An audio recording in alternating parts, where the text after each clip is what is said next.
Hi everybody, my name is Jaden. I'm Yah. I'm Jason. I'm Caden. And we are the Yahoo Torah YouTube channel. And we are back. And we hope you guys have a wonderful day. We hope that you guys are having a wonderful week so far.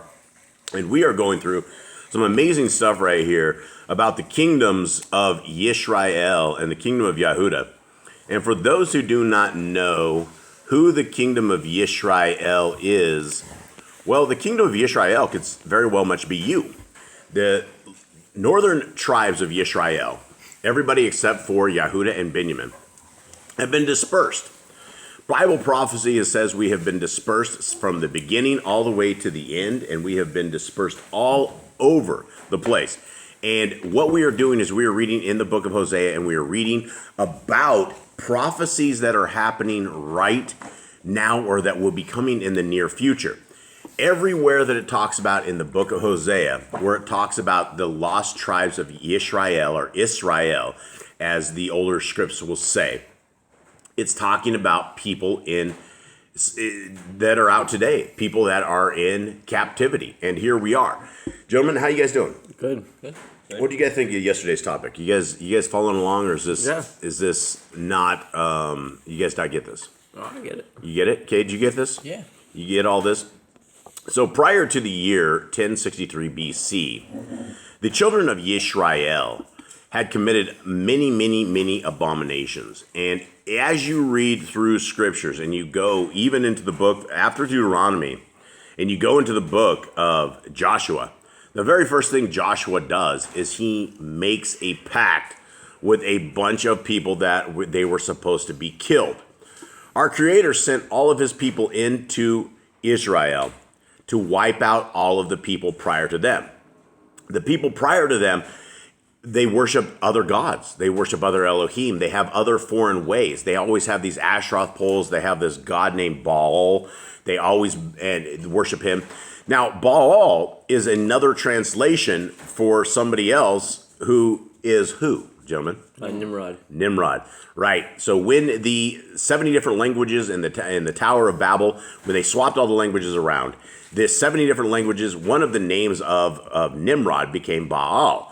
And so the people were never, ever able to give up their practice of adultery. And when you are reading through scriptures, our Creator wants to be a husband to us. He wants to be a leader. He wants to be a father. He wants to be the one who we count on for everything, for our morning bread, for our night bread, for our life, for everything that we do. We should be talking to our Creator, working with him, speaking to him, emboldening ourselves into what he's doing. Now, as we made it into David's time, the children of Yisrael were horrible, evil people. They all were. Every one of the kings that went through that, there were very few kings that did anything of value that didn't lead these guys further down this road heading into captivity. Now, the Jews of today have come out of the captivity of Babylon. They are essentially Turks, and they're not even real Jews because they are not in covenant with our Creator, because they do not obey the laws, statutes, and commandments of our Creator. But they have all come out of captivity. Now, the people that we are talking about to us today are us. We are all in captivity. We are all spread across the four corners of the world, and this is where this book is coming in real handy. Now, these are Yah Scriptures. Hold on, everyone.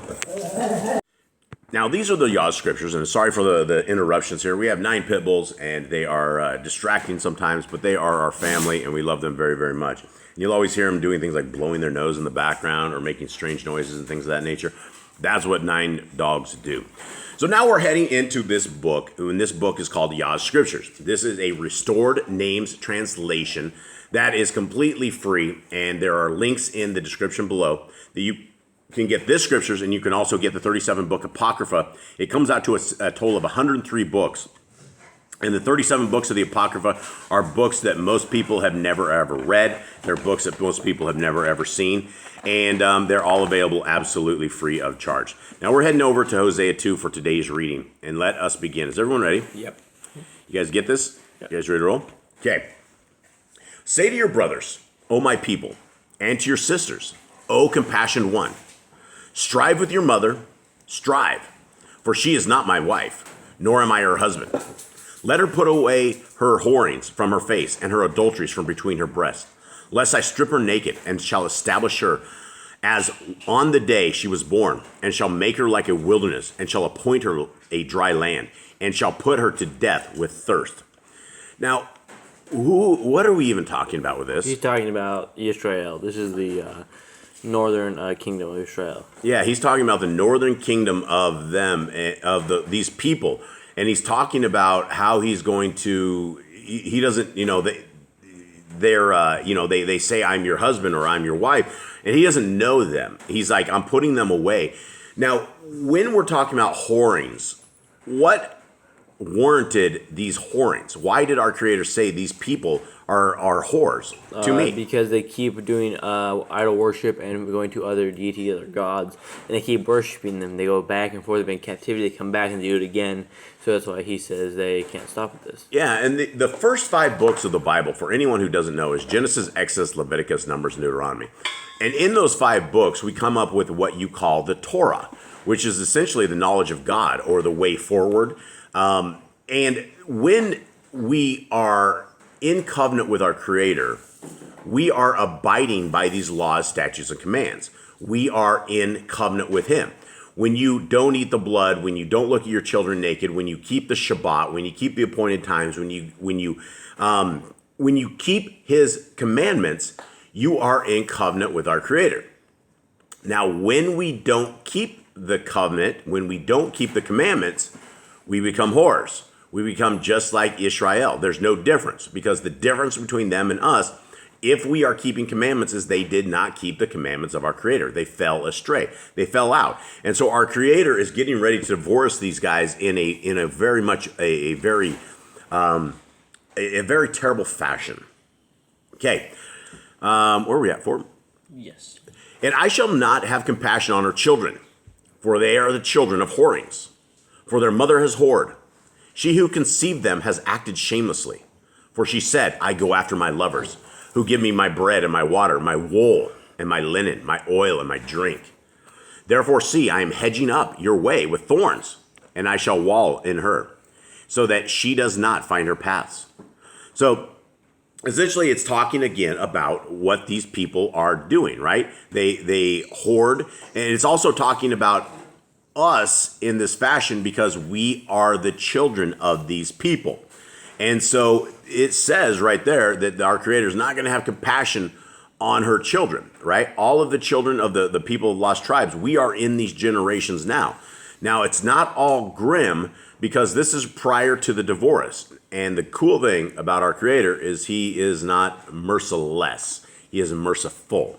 And so let's continue on. Where are we at, guys?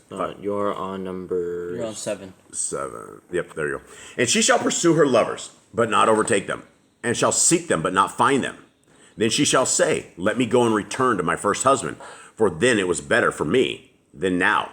Who's her first husband? Yahuwah. Yeah, that was who our first husband. That's who our dad. That's who should be the leader of our household is Yah. 8.